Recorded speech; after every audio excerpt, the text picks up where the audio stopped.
ओम महालक्ष्मी नमो नमः। आइए जानते हैं 2025 में महालक्ष्मी व्रत कब है। 16 दिवसीय यह व्रत है जो कि महालक्ष्मी को समर्पित है। इन व्रतों को करने से घर में सुख समृद्धि का वास होता है, पुत्र पौत्र की कोई भी परेशानी जीवन में नहीं रहती है और हमेशा परिवार में बरकत होती है। कब, कैसे, किस स्वरूप में इन व्रत को करना चाहिए, 16 तार का धागा कैसे प्रयोग करना है, व्रत में क्या खाना है, मासिक धर्म की स्थिति हो जाए तो कैसे आप व्रत को पूर्ण करें और उद्यापन कैसे किया जाता है, हर एक चीज़ की जानकारी। बीच में कहीं जाना पड़ गया तो फिर कैसे अपने व्रत को पूर्ण करें, हर एक शब्द आपके लिए विशेष रहेगा, तो अंत तक बने रहिएगा।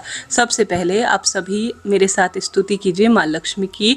ओम महालक्ष्मी च विद्महि विष्णु पत्नी च धीमहि तन्नो लक्ष्मी प्रचोदयात्। हे माता रानी, जो भी भक्त इस वीडियो को सुन रहे हैं और देख रहे हैं उनके घर में हमेशा अपना वास करना। आप जानते होंगे इस बार 2025 में 31 अगस्त से यह जो व्रत है भादो महीने के शुक्ल पक्ष की अष्टमी रहेगी 31 अगस्त को। तो इसी दिन से आपको व्रत शुरू करने होंगे और इनका सितंबर 14 तारीख को समापन होगा। तो 31 अगस्त से शुरू होंगे और 14 सितंबर तक रहेंगे। कुल 16 दिनों के यह व्रत होते हैं और साथ ही इन व्रतों में एक विशेष ध्यान रखना होता है कि आप सभी को नियमित रूप से संभव हो तो 16 दिन के व्रत करें। पर ऐसी स्थिति है कि आप पूरे 16 दिनों के नियमित व्रत नहीं कर पाते हैं तो आप सभी प्रथम दिन का व्रत और अंतिम दिन का व्रत, जो 2 दिन अंतिम होते हैं, उनका व्रत कर भी अपने व्रत को परिपूर्ण कर सकते हैं। कई भक्तजन उठते बैठते अर्थात प्रथम दिन का व्रत कर लेते हैं और शुक्ल पक्ष की अष्टमी का व्रत भादो महीने की, फिर अश्विन महीने की अष्टमी का व्रत कर लेते हैं। तो दोनों उठते बैठते भी व्रत किए जा सकते हैं, इससे सुंदर फलों की प्राप्ति हो जाती है। तो यह तो बात हो गई 16 दिन के व्रत ना कर पाए तो कैसे करें। अब क्या दिनचर्या रहती है। सबसे पहले आप सभी को 31 तारीख को जल्दी उठना है। माता लक्ष्मी को प्रिय है साफ़ सफाई, घर की अच्छी साफ़ सफाई आप कर लीजिए। लाल रंग माँ को प्रिय है तो उस दिन लाल रंग के कपड़ों का चयन करें। जैसे आप प्रथम दिन व्रत कर रहे हैं तो उससे पहले की जो रात्रि होगी उसमें प्याज लहसुन तामसिक चीज़ों का सेवन ना हो, इस बात का ध्यान रखें। 16 दिनों तक भी घर में प्याज लहसुन ना बने और आप भी किसी स्वरूप में सेवन ना करें। स्पर्श मात्र से भी पीड़ा होती है, ऐसी मान्यता है। तो कोशिश करें कि 16 दिवसीय इन व्रत त्योहारों को सुंदर रूप में आप जितना हो करने का प्रयत्न करें। तो घर में प्याज लहसुन का चुनाव खूब नहीं करना है। सुबह जल्दी उठना है, गंगा जल में से जल से स्नान कर सूर्य भगवान को जल चढ़ाकर तुलसी माता का पूजन कर सबसे पहले देहली पूजन करें। घर पर नमक का आप पोछा लगा सकते हैं क्योंकि घर पर साफ सफाई माँ लक्ष्मी को बहुत प्रिय होती है। तो घर की अच्छी साफ सफाई एक दिन पहले ही आप कर लीजिए। उस दिन साधारण सरल तरीके से सबसे पहले देहली पूजन, क्योंकि देहली से ही आपकी माँ लक्ष्मी घर पर पधारेंगी। तो आप सभी को सबसे पहले घर के दरवाजे पर हल्दी कुमकुम का स्वास्तिक बनाना होगा और मुख्य दरवाजे की देहली पर रंगोली आपको रखनी होगी। और सुबह शाम, हालांकि कई साधक जो बहुत महान होते हैं वह पूरे दिन और रात्रि द्वार पर दीपक जलाए रहते हैं, परंतु ऐसा संभव ना हो तो महालक्ष्मी के 16 दिनों में जो आप रोज नियम बनाएंगे वह देहली पूजन का, द्वार को अच्छी तरह से लीप कर या पोछा लगाकर वहाँ पर आप सुंदर रंगोली डालेंगे और एक कलश रखेंगे। कलश में जल भरकर उसके ऊपर अक्षत रखकर उसके ऊपर दीपक लगाएंगे। यह देहली पूजन का नियम होता है। इससे माँ लक्ष्मी का स्वागत और सुंदर रूप में घर में सभी रोग दोष कष्ट पीड़ा की मुक्ति के लिए यह श्रेष्ठ जाना जाता है। तो यह कार्य सबसे पहले करेंगे। उसके बाद अपने घर पर, अपने घर के मंदिर में आप सभी माँ लक्ष्मी का आवाहन करते हुए सुंदर रूप में एक कलश स्थापित करेंगे। कलश के अंदर हल्दी की गांठ, 1 रुपये का सिक्का, दुर्वा घास और रोली, चंदन, मोली, हल्दी वगैरह सारी चीज़ें डालेंगे। ऊपर से आप 5 पल्लव लेकर सुंदर रूप में कलश स्थापना करेंगे और उसके ऊपर श्रीफल रख देंगे। यह कलश स्थापना का नियम हो गया। यह 16 दिन तक ऐसे ही रखा रहेगा और 16 दिन बाद ही इसका विसर्जन किया जाएगा। और वहाँ पर माता लक्ष्मी को जो है आप विराजित करेंगे। इस व्रत में हाथी के ऊपर बैठी माता लक्ष्मी या हाथी की मूर्ति को जो है स्थापित किया जाता है और माँ लक्ष्मी की मूर्ति को स्थापित किया जाता है।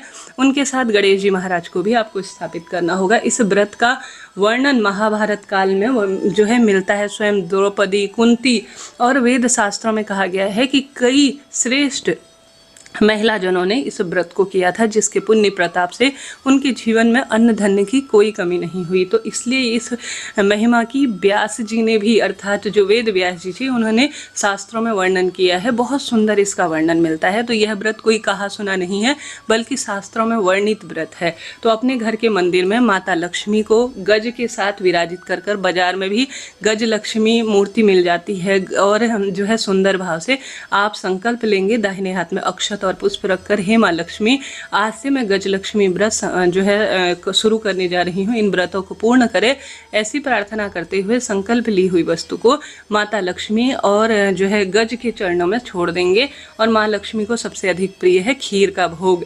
दाल फूल कमल के फूल माता लक्ष्मी को समर्पित करें, रोली चंदन मोली अक्षत समर्पित करें, कमल गट्टे की माला से एक जो है कोई सा भी माता लक्ष्मी का कोई बीज मंत्र हो, उसकी माला का एक जाप आप कीजिएगा। श्री सुक्तम का, कनक धारा स्रोत जो माँ लक्ष्मी से संबंध रखते हैं, उन मंत्रों का अर्थात उन पुस्तकों का पाठ कीजिएगा। माँ लक्ष्मी की सुंदर आरती कीजिएगा कपूर और दीपक से, और सुंदर माता लक्ष्मी को भोग लगाइएगा।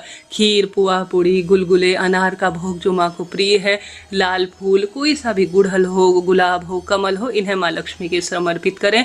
खीर इत्यादि का भोग लगाएं।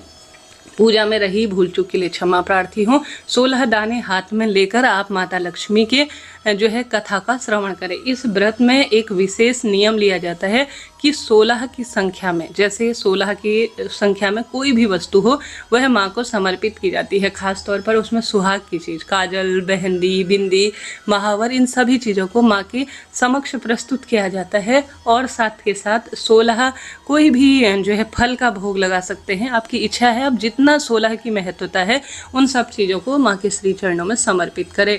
आप 16 तार का बत्ती भी बना सकते हैं। कुल मिलाकर बहुत महत्वता है, और यह व्रत 16 साल तक भी किया जाता है, और लगातार 16 दिन तक तो किया ही जाता है। तो इस बार इसे शुरू करना चाहते हैं तो खुले मन से शुरू कर सकते हैं। इस तरह से यह पूजा विधि है। यह पूजा विधि सुबह की जाती है, शाम को भी की जाती है। सुबह आप साधारण सरल तरीके से कर सकते हैं, शाम को इसे विशेष बना सकते हैं, इच्छा आपकी है। आप दोनों टाइम भी सरलतम तरीके से दीपदान कर कर, कनक धारा स्रोत, श्री सुक्तम का पाठ कर सकते हैं, माँ लक्ष्मी के मंत्रों का जाप कर सकते हैं।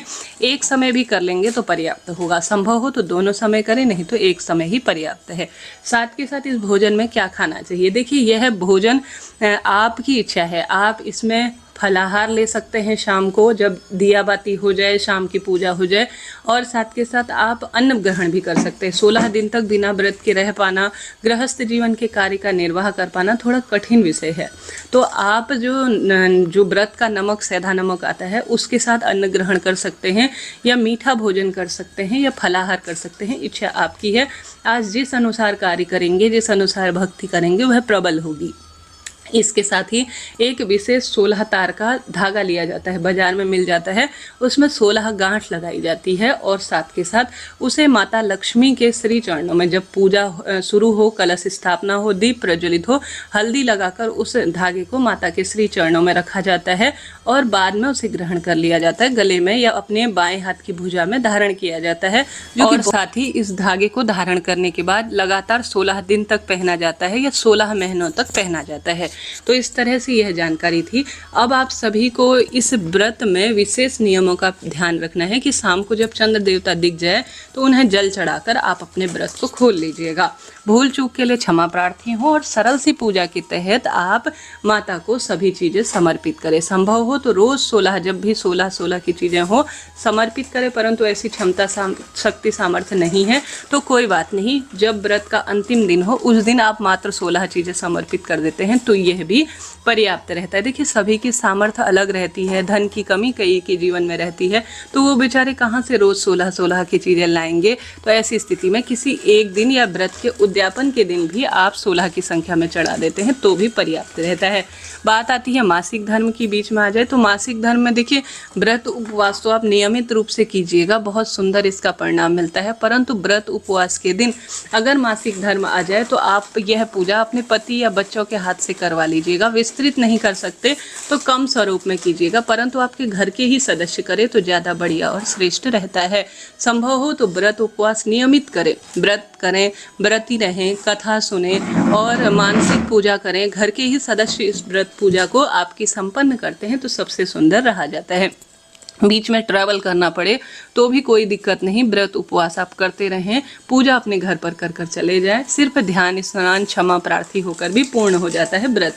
साथ ही इस चीज़ का ध्यान रखें कि उद्यापन कब करना है।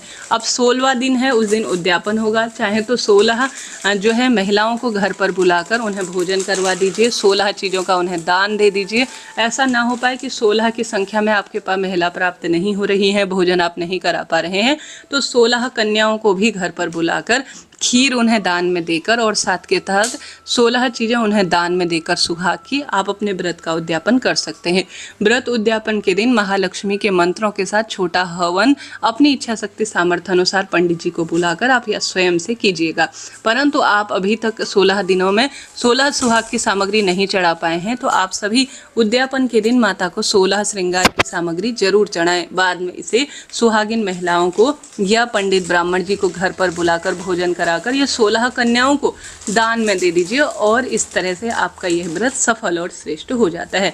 देखिए, व्रत उपवास को कठिन बनाएंगे तो वह कठिन हो जाएगा। जैसा दिया है माता रानी ने उन्हें उसी स्वरूप में आप समर्पित करेंगे सच्चे भाव सच्चे मन से, तो आपकी छोटी सी पूजा भी अति उत्तम और श्रेष्ठ ही मानी जाएगी। तो इस तरह से मैंने आपको पूरी बात बता दी। फिर भी कोई प्रश्न रह जाए तो आपका अपना चैनल है, पूछिएगा। जय मां लक्ष्मी।